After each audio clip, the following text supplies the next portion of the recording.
When you talk about the history of a state, one of the first questions you need to ask yourself is if you're talking about the physical location or how the people who currently live there got there. If you're talking about the people who currently live in Utah, you don't start in the state of Utah. You start in upstate New York during the Second Great Awakening. The building of the Erie Canal in the early 1800s had brought a large number of people from different places and Christian denominations to the same general area where few established churches existed. In this atmosphere, there was opportunity for more fringe Christian sects to grow and flourish. One such group was known as the United Society of Believers in Christ's Second Appearing, more commonly known as the Shakers. The Shaker religion had been around since the 1740s, but much of the basis of the church came from the time when Mother Ann Lee joined and became their leader around 1758.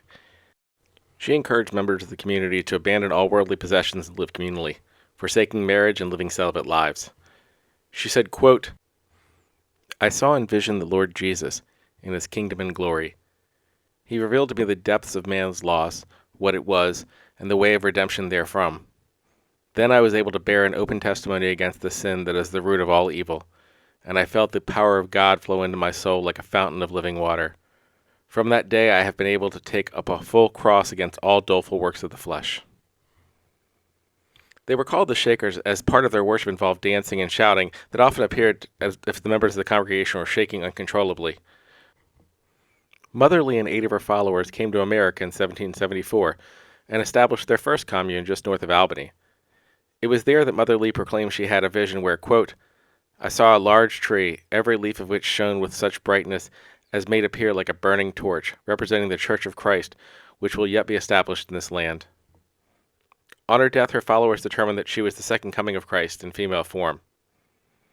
The Shakers believed in gender equality, communal living, and pacifism, and in many ways their core beliefs were very similar to the Quakers of Pennsylvania. In Shaker communes, everything was shared, but everyone who was able to was also expected to work. But the church's position on celibacy was quite different, viewing sex, even for procreation, as a sin.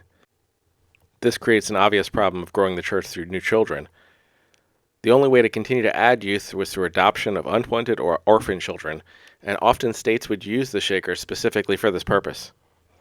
These children would be raised communally and could choose to stay or leave once they reached their 21st birthday. But when laws changed and they were no longer sending orphan children to them, communities began to disappear. Still, between 1800 and 1900, over 20,000 people converted. Upstate New York was also a place where entirely new groups of Christians could emerge in ways not possible in areas that had long-standing church traditions. While during the Great Awakening, traveling preachers and evangelist groups coming to town was not uncommon anywhere in the country, it took hold in a very different way in upstate New York. A popular revival teacher by the name of Charles Grandison Finney wrote of his experience preaching there by saying, quote, "I found that region of country what the Western phrase would be called a burnt district. There had been a few years previously a wild excitement passing through that region, which they called a revival of religion, which turned out to be spurious. It was reported as having been a very extravagant excitement and resulted in a reaction so extensive and profound as to leave the impression on many minds that religion was a mere delusion. A great many men seemed to be settled in that conviction, taking what they had seen as specimens of a revival of religion. They felt justified in opposing anything looking toward the promoting of a revival." A man by the name of John Humphrey Noyes saw Finney preach in 1831 when he was a 20-year-old law student. He wrote of the experience, quote, "My heart was fixed on the millennium, and I resolved to live or die for it." Noyes graduated, but rather than practice law, he decided to enroll in a theological seminary to become a minister in 1832. And through his study of the Bible, he became convinced that the second coming of Christ had already occurred in 70 AD, and that since that time, quote, "mankind was now living in a new age." He also came to believe he had surrendered his will to God so completely that his impulses, quote, "came from a perfect heart." And because of this, he believed that if his will was in conflict with the church, then, quote, "his new relationship to God canceled out his obligation to obey traditional moral standards or the normal laws of society." While enrolled at Yale Seminary, he made declarations that caused outrages at the college. His newly earned license to preach was revoked by the school in 1834. He responded by saying, quote, "I took away their license to sin, and they go on sinning. They have taken away my license to preach, but I shall go on preaching." When Noyes left the college, he went to Vermont and started a religious commune, practicing what he called, quote, "complex marriage." Under this system, everyone in the commune was married to each other, but men and women were expected to share sexual partners communally. He argued this was based on a passage in the Bible by Paul, where he said that there was no marriage in heaven. and so there shouldn't be on Earth either, he argued, but that didn't mean no sex. He proposed a distinction between sex for procreation and sex for what would be called amative purposes, similar to other social exchanges, also a spiritual experience. And to avoid unintentional impregnation, men of the community practiced what Noyes called male continence, where the male partner avoided ejaculation. Noyes also condemned masturbation, as he believed ejaculation without procreative purposes was wasteful. When some raised medical concerns, Noyes wrote, quote, "In regard to the injurious effect of male continence, which has been anticipated and often predicted, the community has to report, in general, that they have not been realized. For example, it is seriously believed by some that nature requires a periodical and somewhat frequent discharge of the seed, and that the retention is liable to be injurious. Even if this were true, it would be no argument against male continence, but rather an argument in favor of masturbation, for it is obvious that before marriage men have no lawful method of discharge but masturbation, and after marriage it is foolish and cruel to expend one's seed on a wife merely for the sake of getting rid of it, as it would be to fire a gun at one's best friend merely for the sake of unloading it." He wrote that most people's experience with sex is, quote, "a momentary affair, terminating in exhaustion and disgust. If it begins in the spirit, it soon ends in the flesh, i.e. the amative, which is spiritual, is drowned in the propagative, which is sensual. The exhaustion which follows naturally breeds self-reproach and shame, and this leads to dislike and the concealment of sexual organs, which contract disagreement associations from the fact that they are instruments of pernicious excess. This undoubtedly is the philosophy of the origin of shame after the fall. Adam and Eve first sunk the spiritual and the sensual, in eating forbidden fruit, and then, having lost the true balance of their natures, they sunk the spiritual and the sensual in the intercourse with each other, by pushing prematurely beyond the amative into the propagative, and so became ashamed, and began to look with an evil eye on the instrument of their folly." On November 26, 1847, Noyes was arrested for adultery, and shortly after the entire community moved to Oneida, New York, where they set up another commune, which lasted for over 30 years. Male children born into the commune were given, quote, "mentors" when they were reached the age of 14. These were usually postmenopausal women who were able to teach the boys male continence techniques while still avoiding pregnancy. All children are in fact raised communally by committee. They were separated from their biological parents usually around the age of 1 after weaning and monitored to assure that the children didn't form a specific bond to their biological parents rather than the community as a whole. By the late 1860s, Noyes and his followers had begun setting up committees who decided who could and could not conceive. Records indicated that 58 children were allowed to be conceived by the committee, 9 by Noyes himself. Everyone in the community was required to work, and in fact they created the Oneida Silverware Company, which is still to this day one of the largest world manufacturers of silverware. In June of 1879, Noyes was told that he was about to be arrested for statutory rape, and fled the commune and the country, moving to Canada. While there, he wrote to the commune encouraging them to dissolve and adopt more traditional lives. The commune dissolved in 1881, converting the business side into the Oneida Limited Silverware Company. And there were more examples. While Noyes was listening to Finney in 1831 and becoming inspired, another gentleman by the name of William Miller announced, quote, "I believe that the second coming of Jesus Christ is near, even at the door, even within 21 years, on or before 1843. Miller was a wealthy farmer and a Baptist preacher. He claimed he had calculated the dates based on calculations around the prophecy of Daniel in the Bible, specifically Daniel 8:12. His followers began to be called Millerites, and he was called to give a more specific date and time. The closest Miller personally got was saying, quote, "My principles in brief are that Jesus Christ will come again to this earth, cleanse, purify, and take possession of the same, with all the saints, sometime between March 21st, 1843, and March 21st, 1844. He went on to say, quote, "If Christ comes as we expect, we will sing the song of victory soon. If not, we will watch and pray and preach until he comes, for soon our time and all prophetic days will have been filled." By April of 1843, around 600,000 copies of Miller's prophecies were being published and distributed nationally. When March of 1844 came and went, some adopted a new date of April 18th, 1844, based on a teaching from a Jewish calendar.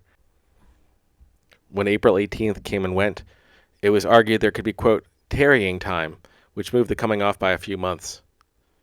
By May of 1844, it was reported over 5 million copies of the so-called Millerite publications had been distributed.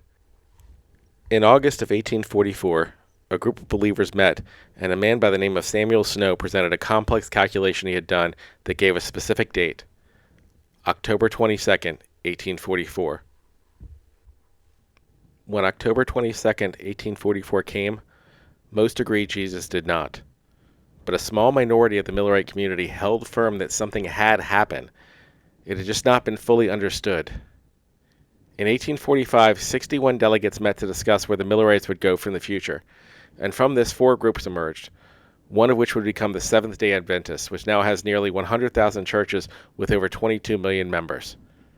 But they were still only the second largest religious movement to emerge from upstate New York during the Second Great Awakening. The largest, of course, being the Church of Latter-day Saints, also known as the Mormons. Joseph Smith was born in Vermont, but his family moved to upstate New York in 1816 when he was about 9 years old.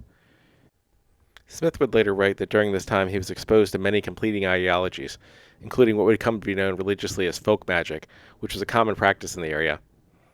He said that his first vision occurred sometime around 1820 when he was about 15 years old, and it told him all of the contemporary churches had, quote, turned aside from the gospel. It was 3 years later in 1823 that he said he was visited first by the angel Moroni, who revealed the location of a buried book made of golden plates, as well as a number of other artifacts near his family home in Manchester, New York.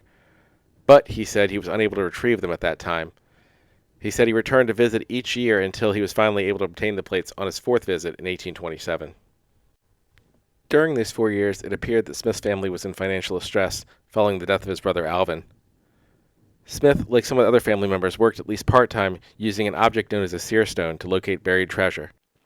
It's likely he received some sort of payment from a wealthy farmer by the name of Joseph Stowell, as he was charged by the court by Stowell's relatives on a variation of fraud called glass-looking. Glass-looking was, as near as we can tell, pretending to locate lost treasure. The outcome of that trial was unclear as the court records have been lost. In January of 1827, Smith eloped with a woman by the name of Emma Hale against her father's wishes. Hale's father believed that Smith had no financial future, and Smith had to promise to abandon treasure hunting in order for Emma's father to allow him to move in with them. Smith reportedly made one final trip to the hill that the angel Moroni had indicated had the golden plates, and he was able to find them. These plates, according to Smith, contained the Book of Mormon, written in a language he referred to as, quote, Reformed Egyptian. After he made this announcement, Smith's former treasure hunting associates believed he had double-crossed them and ransacked his home. As a result, Smith and his wife moved from their home in Palmyra, New York, to Harmony, New York, with the help of a neighbor by the name of Martin Harris, who had also become one of Joseph Smith's scribes. Harris reportedly worked with Smith to transcribe the first draft of the Book of Mormon, but that book was lost, and according to Smith, Moroni took back the plates as punishment, keeping them for nearly a year. In September of 1828, Smith says Moroni returned and allowed him to dictate again to his wife Emma. And in April, a man by the name of Oliver Chowdhury, who had also worked as a treasure hunter prior, became a scribe for Smith. By July 1st, 1829, Smith reported he had dictated everything from the plates, and that the angel Moroni had taken them back. What Smith dictated from these plates became the Book of Mormon. The Book of Mormon was first advertised for sale on March 26, 1830, and about 2 weeks later, the first Mormon church was founded, calling themselves the Church of Christ. But in upstate New York, many remembered Smith's prior glass-looking trials and were suspicious of him and his new church. Smith was arrested and charged with being, quote, a disorderly person, and although he was acquitted, he and his followers were looking for a place to relocate based on Smith's visions of, quote, New Jerusalem. Smith reportedly believed that New Jerusalem was on the borders of the then United States of America in areas of the country that were controlled by Native Americans in the West. Smith sent Oliver Chowdhury out of New York to the west to locate the site, and while Chowdhury was out looking for New Jerusalem, he was instructed to convert Native Americans he might encounter there.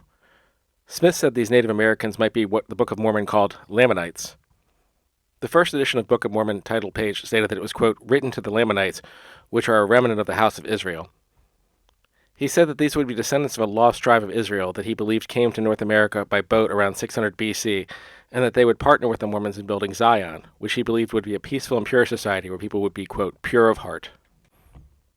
Chowdhury was traveling from New York toward Missouri when he met a man by the name of Sidney Rigdon in Ohio.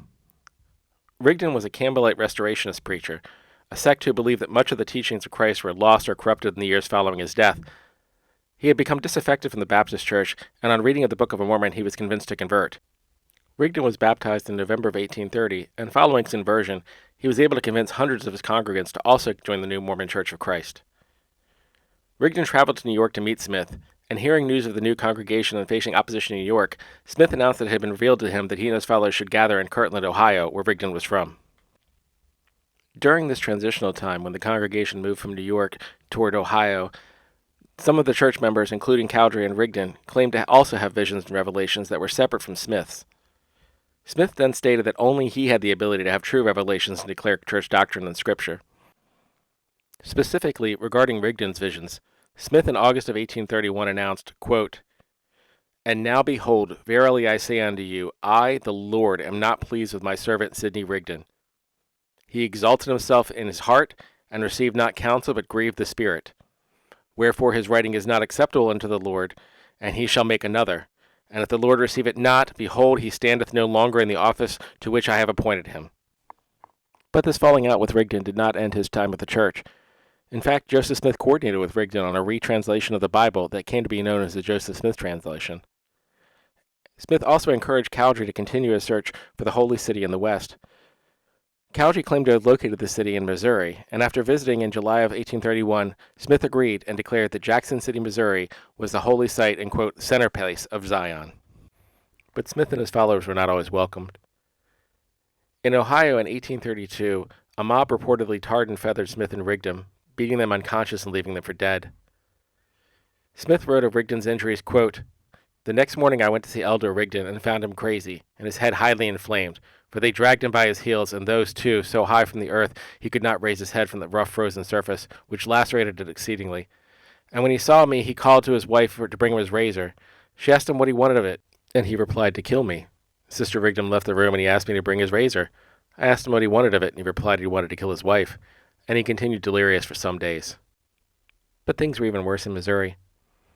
In July of 1833, Jackson City's non-Mormon population forcibly evicted the majority of the Mormons living there, destroying their property, and in the process killing at least one Mormon, as they sought to evict all of the Latter-day Saints from Jackson City, Missouri. In spite of all these setbacks, by the summer of 1835 there were between 1,500 and 2,000 converts in the Ohio community. In March of 1836, a temple was built in Kirtland, Ohio, and in January of 1837, Smith and his followers formed a company that operated similarly to a bank, calling itself the Kirtland Safety Society. The bank was run by Cowdery and issued banknotes ostensibly backed by real estate investments. But the bank failed almost immediately. Smith and his supporters found themselves deep in debt, and Smith was charged with fraud.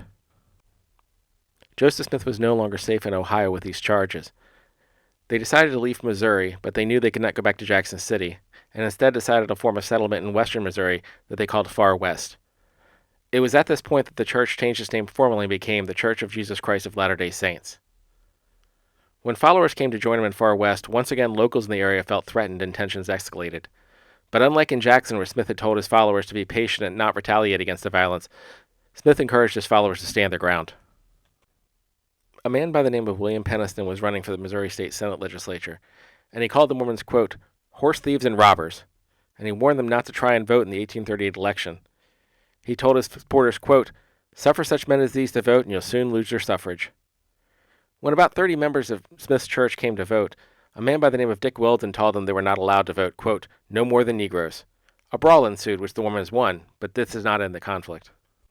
When a Mormon settler bought land at an important river intersection in the town of DeWitt, members of the church began to settle in the area. Groups opposed to the Mormons began to take up arms, with one Mormon reporting over 100 men led by Colonel William Cloud Jones took him prisoner for over 2 hours. In a separate incident, a Mormon reported that a group of 14 men came to his home and he said, I was compelled to leave my home. My house was thronged with a company of armed men consisting of 14 in number, and they abused my family in almost every form that creatures in the shape of human beings could invent.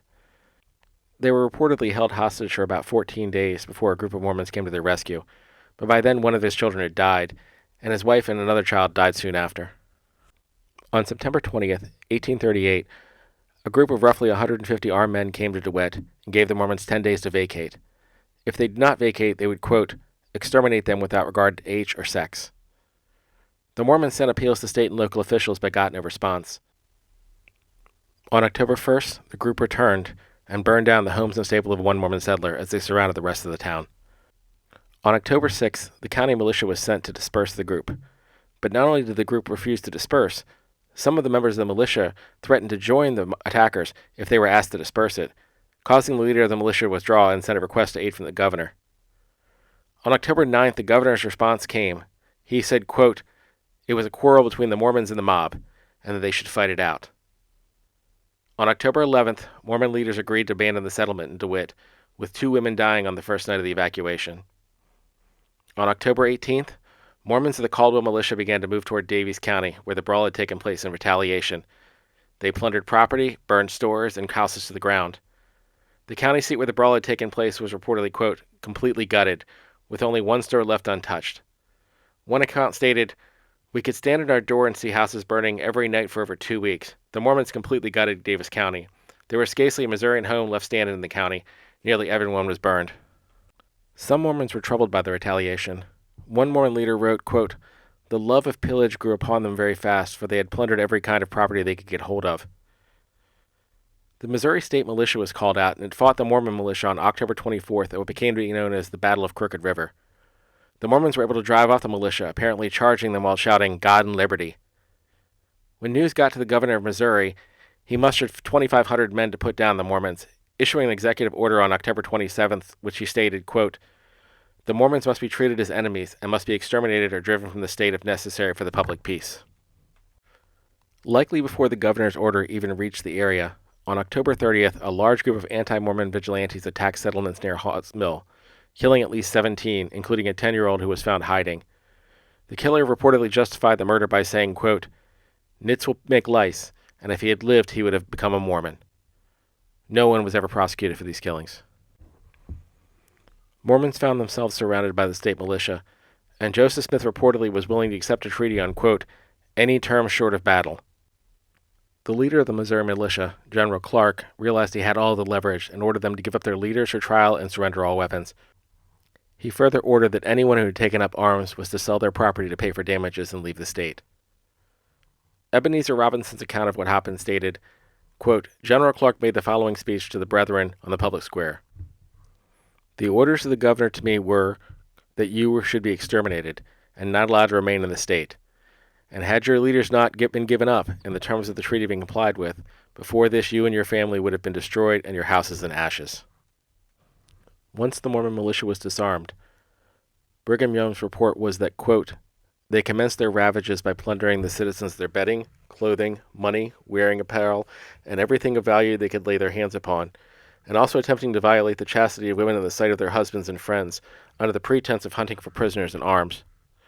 The soldiers sought down our oxen, cows, hogs, and fowls, at our own doors taking part away and leaving the rest to rot in the streets. The soldiers also turned their horses into our fields of corn."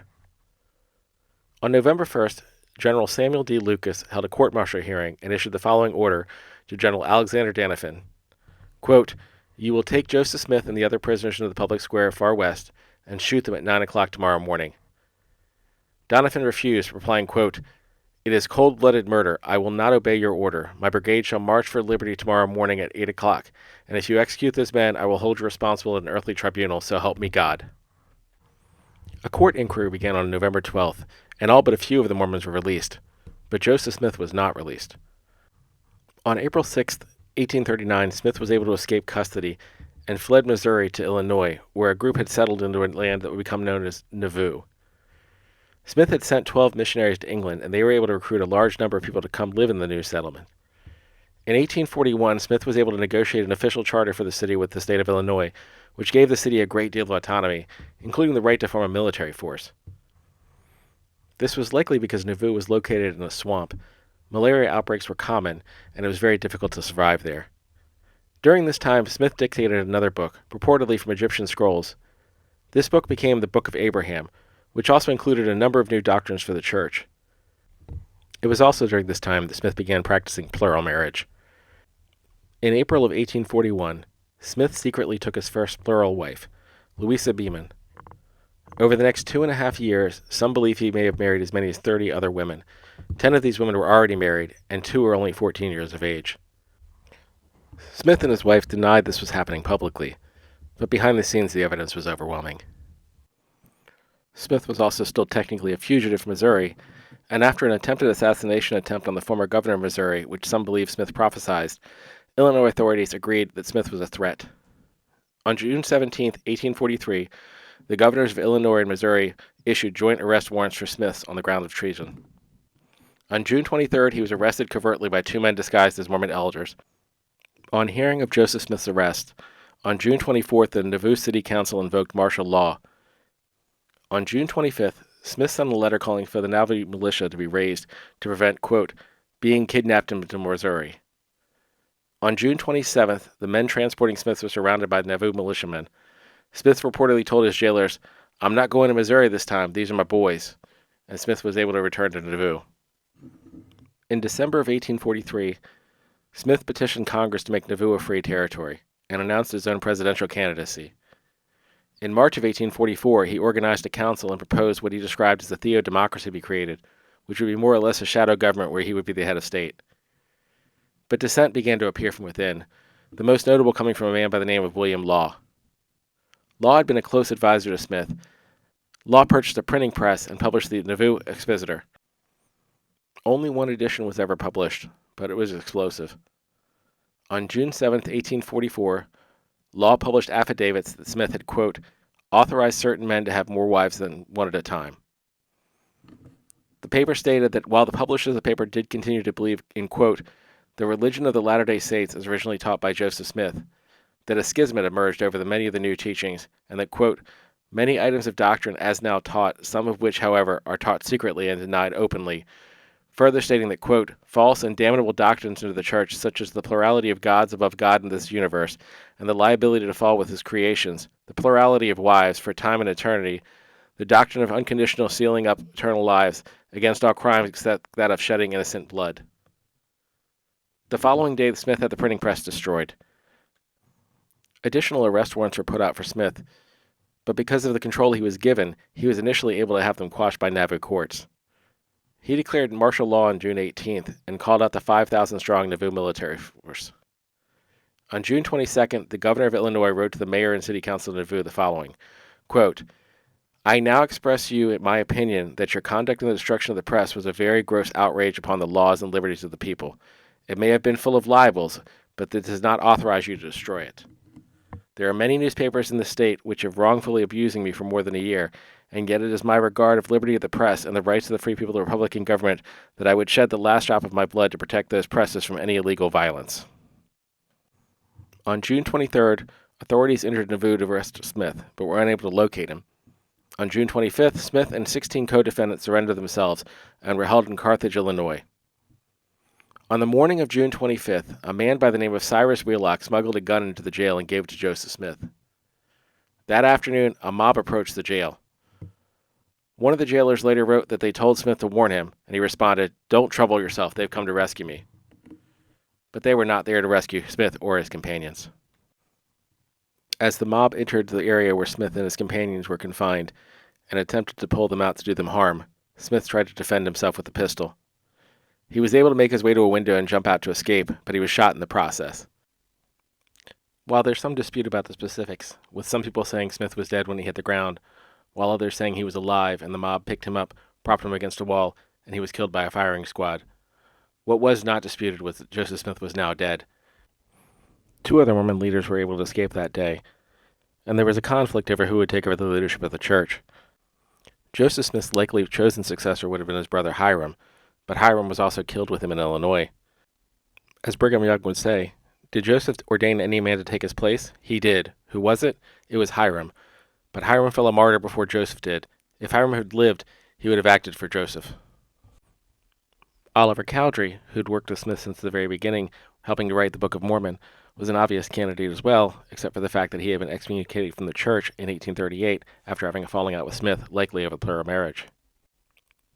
Sidney Rigdon actively campaigned for the role, but in the end, the Council of 12 chose to be their leader, Brigham Young.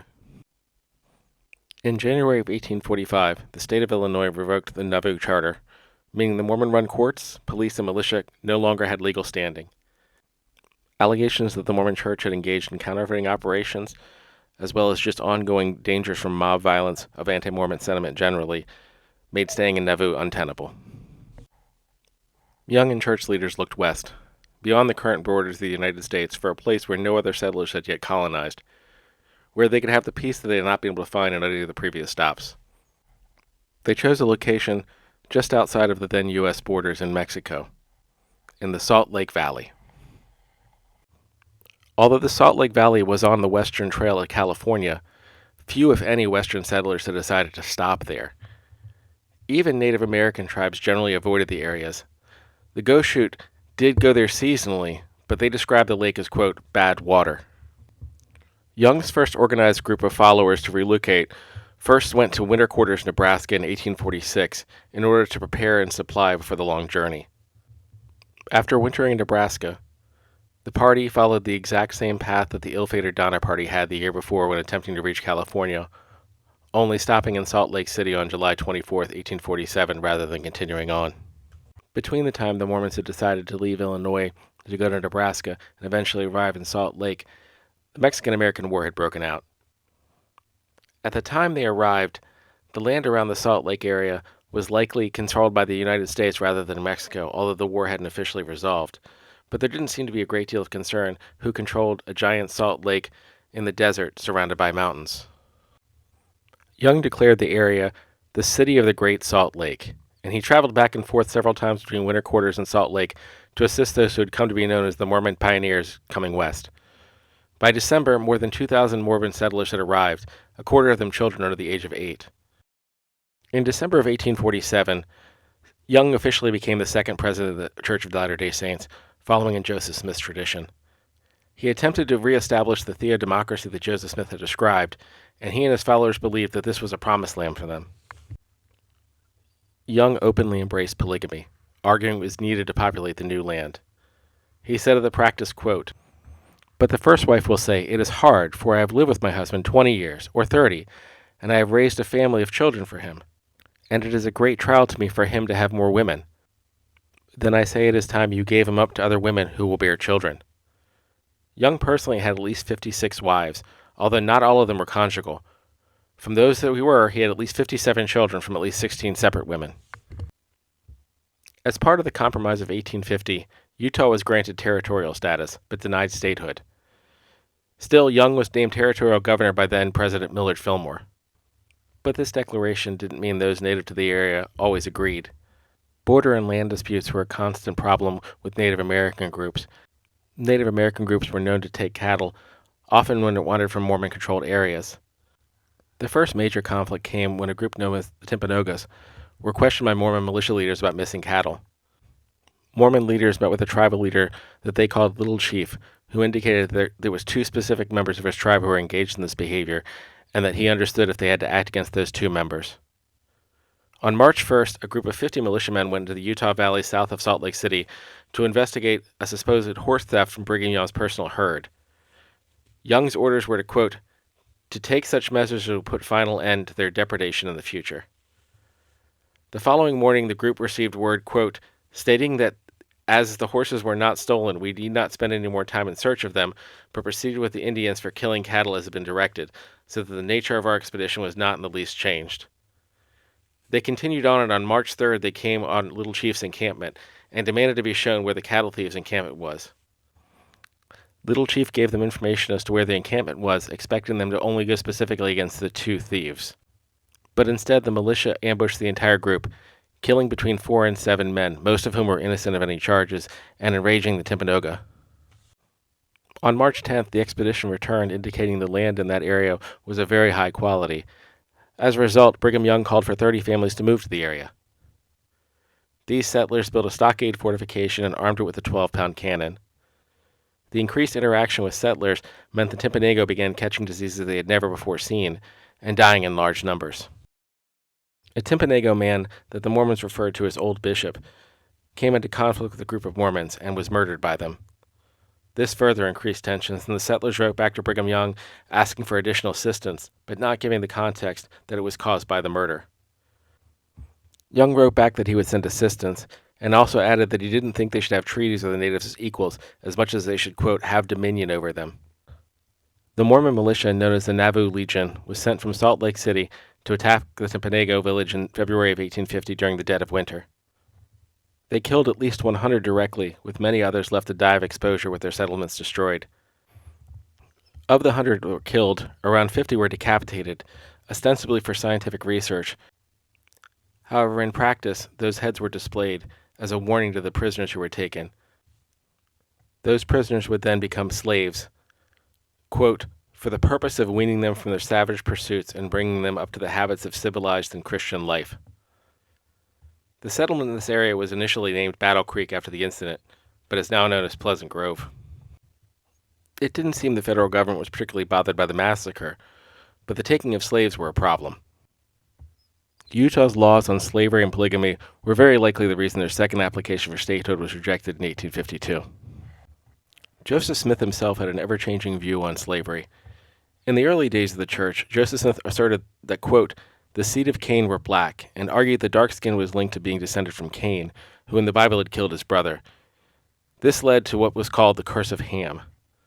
Later in his life, in 1844 during his presidential campaign, Smith called for a gradual end to slavery by 1850, with the government buying the freedom of enslaved people using the money from the sale of public lands.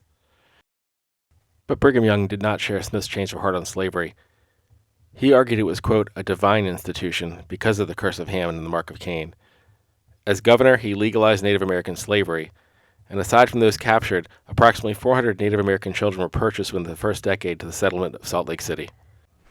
And although Brigham Young was the federally appointed governor of Utah, it was very clear early on that the law of the federal government came secondary to the law of the church. President Millard Fillmore appointed 3 non-Mormons who arrived in the summer of 1851. But within just a few months, they left Utah and never returned, reporting fearing for their safety. A federal judge named William W. Drummond was appointed as an associate justice to the Utah Territory Supreme Court in 1855. He resigned just 2 years later after reporting the people of Utah ignored the laws of Congress when only acknowledged the laws of the church. In fairness, Drummond's specific resignation may have had as much to do with his allegedly having a prostitute sit on the bench with him as any issues with the church itself. Brigham Young wrote of Drummond that he, quote, transcended his authority and demeaned himself very much like a dog or wolf, vicious and brutal, whining and snappish, vain as a peacock and ignorant as a jackass. But the judge's resignation letter was widely circulated, and combined with the other resignations, President James Buchanan felt compelled to act. In 1857, Buchanan announced he was replacing Brigham Young as governor. He named Alfred Cumming as his replacement and ordered that 2,500 federal troops be sent to the Utah Territory to build an outpost to act to support the newly appointed governor. These troops were specifically ordered to not act aggressively and to only enforce the laws at the discretion of the new governor. However, the arrival of these troops was somewhat delayed by the outbreak of violence in Kansas over slavery, which came to be known as Bleeding Kansas. And given Mormon history in Missouri and Illinois, the Mormons were very fearful of what the federal troops would actually do when they arrived. So concerned were they about the federal troops, they actually entered into many alliances with Native Americans in the area, finding common cause against the federal government. Young also formally activated the Nauvoo region, calling all able-bodied men between the ages of 15 and 60 to be ready to defend themselves and the state. Some became distrustful of any non-Mormons coming from the east. When a large wagon train of families making their way west from Arkansas stopped in Salt Lake City to resupply before heading southwest toward California on what was called the Mormon Road, because of the paranoia around federal troops, a group of Mormon militias working with Native Americans in southern Utah made plans to ambush them. The Mormon militia mixed with and disguised themselves as members of the Paiute tribe. On September 7th, the wagon was attacked, and for 5 days the wagon train members were able to hold off the attackers. But during this time, 7 members of the wagon train were killed and 16 others wounded. On September 11th, 2 Mormon militiamen approached the wagon waving white flags and told them they would escort the group to a nearby city in exchange for all of their livestock and supplies, claiming they would be given to the Paiute Native Americans who would attack them. But the Mormons feared the settlers would recognize the white men in disguise and turn them in if they made it to nearby settlements. Once the wagons had surrendered, the men, women, and children were separated, and the men were sent with a militia unit who, on signal, turned and executed them. Shortly after, the women and children who had been separated were then ambushed by another militia hiding nearby. Only children who were deemed too young to understand what had happened were allowed to survive, and they were taken prisoner to be given to Mormon families. Of the 120 people in the wagon train, only 17 were allowed to live. But at least one of the 17 survivors did remember. They gave a statement in 1875 where she said, "At the close of the massacre, there were 18 children still alive. One girl, some 10 or 12 years old, they said was too big and could tell, and so they killed her, leaving only 17. Brigham Young's government supposedly conducted an investigation into the wagon train massacre, blaming the entire incident on Native Americans, but a federal inquiry later proved this was not true. When the children were eventually located, the captain who found them said they were, quote, in a most wretched condition, half-starved, half-naked, filthy, infested with vermin, and their eyes diseased from the cruel neglect to which they had been exposed. On September 15th, Brigham Young declared martial law, preventing, quote, all armed forces of every description from coming into this territory under any pretense whatsoever. The Nauvoo Legion first made contact with the U.S. Army moving into Utah at the end of September and engaged in tactics to slow the Army's movement. Mormon militia would burn grass along the trail to scare the cattle the Army had brought into stampeding. By October, they had burned down a fort to prevent the Army from using it and destroyed supply trains behind the forces, attacking over 50 supply wagons that were supporting the federal troops. All of this forced the troops to delay moving into Salt Lake City until at least the following spring. Throughout the winter of 1857, between 1,200 and 2,000 Mormon militiamen built fortifications in Echo Canyon and Weber Canyon to protect the access to the population centers in northern Utah, and they stayed there throughout the entire winter. Young proposed and began to implement a scorched earth plan for the spring of 1858, where if the federal troops tried to occupy the Salt Lake City area, the entire community would move south and they would burn the city and the surroundings to the ground as they left. Before fighting could come to a head, Congress made clear they did not support a war with Utah. Buchanan agreed to a truce in April of 1857, which included a full pardon for Brigham Young, but still installed Cumming as the governor. Cumming remained governor until 1861 at the start of the Civil War, when he was replaced by John W. Dawson. Dawson's term lasted only 3 weeks. The first problem he had was on arrival, he asked for assistance in raising army for the Civil War. Brigham Young reportedly responded to his request by saying, quote, he would see them in hell before I'll raise an army for them. Dawson was also accused of making, quote, grossly improper proposals to a Mormon widow who reportedly chased him from her home with a shovel. According to Dawson, quote, I was followed by a band of Danites and 12 miles out wantonly assaulted and beaten. He went on to say that the group, quote, began and continued a most serious violence to me, wounding my head badly in many places, kicking me in the loins and right breast until I was exhausted. Some reports say that he was partially castrated. Dawson fled Utah as a result. Federal troops had largely left Utah territory to fight in the Civil War, which left the Mormon Church more or less in full control of the territory until the next governor arrived in July of 1862. Because of what happened with Dawson, Abraham Lincoln decided that even in the midst of the Civil War, federal troops were still needed in Utah, both because of the local control issues and as well as the need to protect newly built telegraph lines and routes to California. Patrick E. Connor was ordered to lead a regiment of soldiers from California into Utah and to build an outpost 3 miles outside of Salt Lake City. Connor was unhappy that his men were stationed so far from the war in the east. He wrote that he and his men joined to, quote, serve their country in shooting traitors instead of eating rations and freezing to death around sagebrush fires. Connor understood a large part of his job was to suppress any possible Mormon uprising, and the U.S. Army was unsympathetic to the Mormons given the events of the years prior. He went out of his way to protect non-Mormons specifically and for those wishing to leave the Mormon Church. He and his troops also made discoveries of mineable mineral deposits in the area, and his reporting this to Washington led to the start of an influx of non-Mormon immigrants coming to the area to cash in on this. Meanwhile, the Native American population across the West continued to struggle due to the incursion of white settlers. In 1859, the Superintendent for Indian Affairs for the Utah Territory wrote, quote, the Indians have become impoverished by the introduction of white population. By 1862, his successor wrote, the Indians have been in great numbers in a starving and destitute condition. No provisions have been made for them, either as to clothing or provisions by my predecessors. The Indians' condition was such, with the prospect they would rob mail stations to sustain life. Connor was equally unsympathetic to them. In December of 1862, Connor sent a detachment to investigate reports of stolen livestock. This livestock was reportedly taken by members of the Shoshone Nation in northern Utah, the same nation from which Sacagawea came before assisting Lewis and Clark's expedition in the early 1800s. On hearing that members of the Federal Army were coming, most of the Shoshone in the area fled. 4 Shoshone men, who by most accounts had nothing to do with the thefts, were captured by the army. The leaders of the detachment ordered that the men would be executed if the horses weren't returned by noon the following day. Shoshone leaders continued their retreat, and the men were killed and their bodies dumped into the river. Soon after, a freight hauling service was attacked by the Shoshone, and 2 men were killed. A survivor told newspapers the Shoshones were, quote, determined to avenge the blood of their comrades.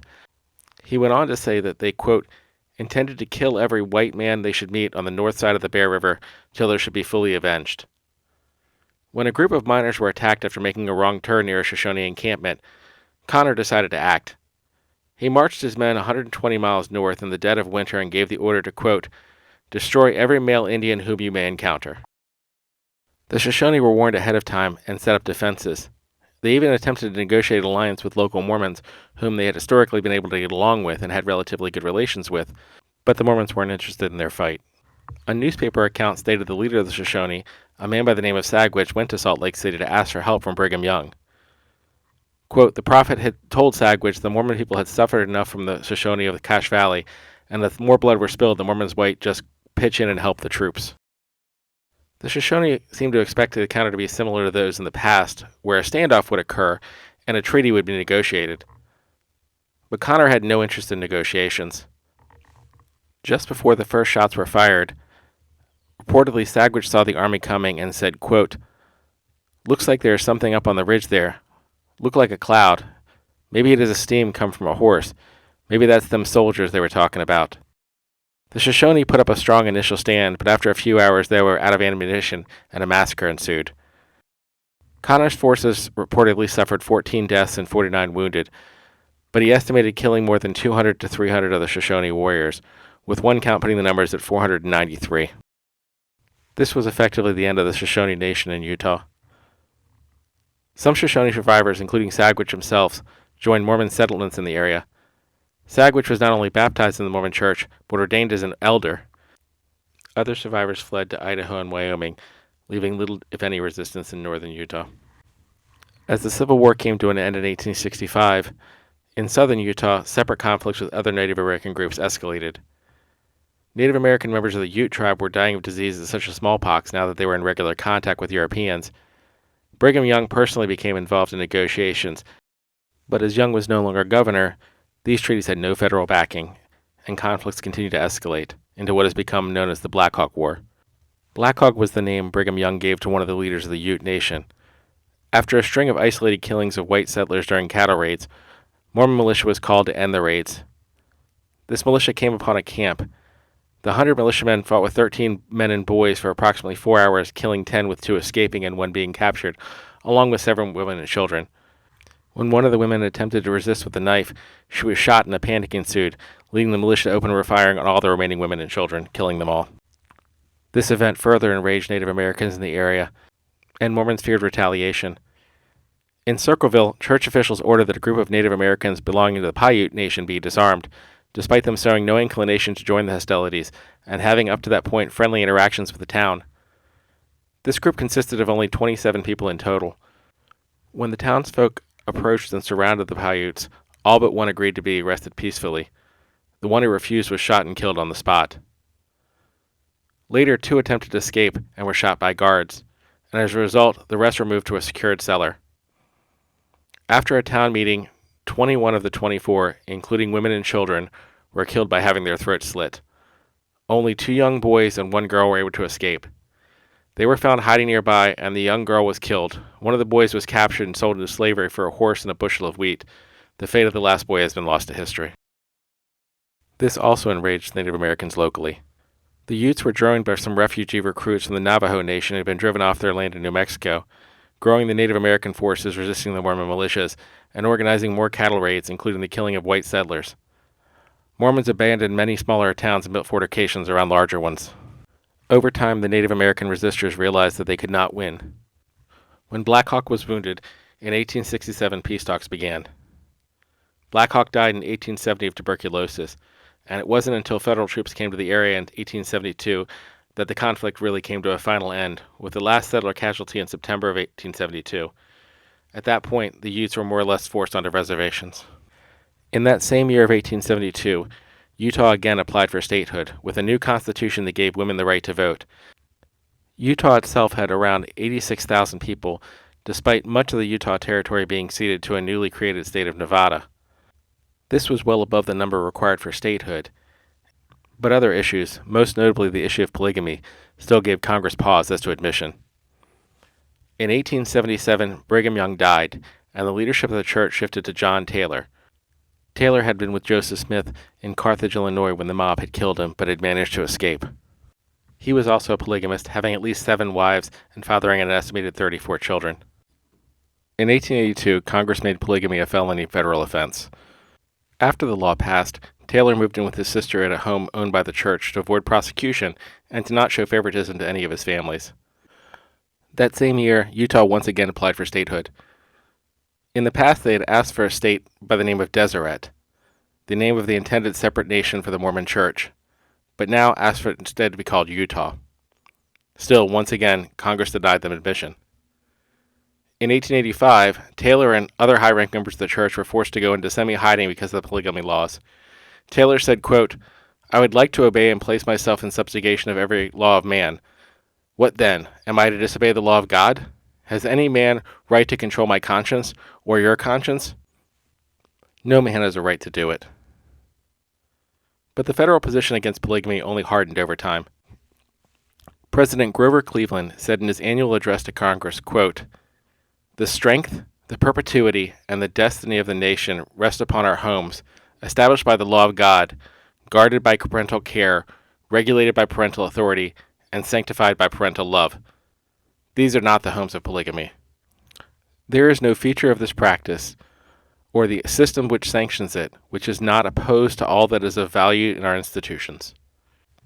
In 1887, the Edmunds-Tucker Act, which focused on adding restrictions to the Church of Latter-day Saints, passed into law. Among a number of other provisions, it disincorporated the Mormon Church, allocating that the assets be used for public schools in the territory. It required an anti-polygamy oath for prospective voters, jurors, and public officials, dismantled the Nauvoo Legion, and removed spousal privileges to not testify for polygamists. It also removed a women's right to vote. Taylor died in 1887 and was replaced by Wilford Woodruff. That same year, Utah once again changed their constitution in an effort to gain statehood, this time including anti-polygamy provisions to appease Congress. On May 19, 1890, the Supreme Court ruled in the late corporation of the Church of Jesus Christ of Latter-day Saints versus the United States that the federal government could in fact seize church assets because of the church position on polygamy, and over $300,000 in assets were taken as a result.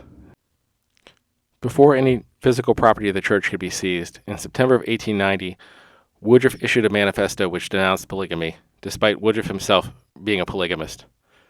As a result, the government ceased seizure. Some church leaders left the church, going to places like Mexico and Canada, where they'd be able to continue practicing plural marriage, but this manifesto became generally accepted by the mainstream Mormon Church. On October 25, 1893, a congressional resolution authorized the release of assets seized in the LDS Church because, quote, "Said church has discontinued the practice of polygamy and no longer encourages or gives countenance to any manner of practices in violation of law or contrary to the good morals of public policy." On January 4th, 1896, Utah was admitted as a state. History is awkward.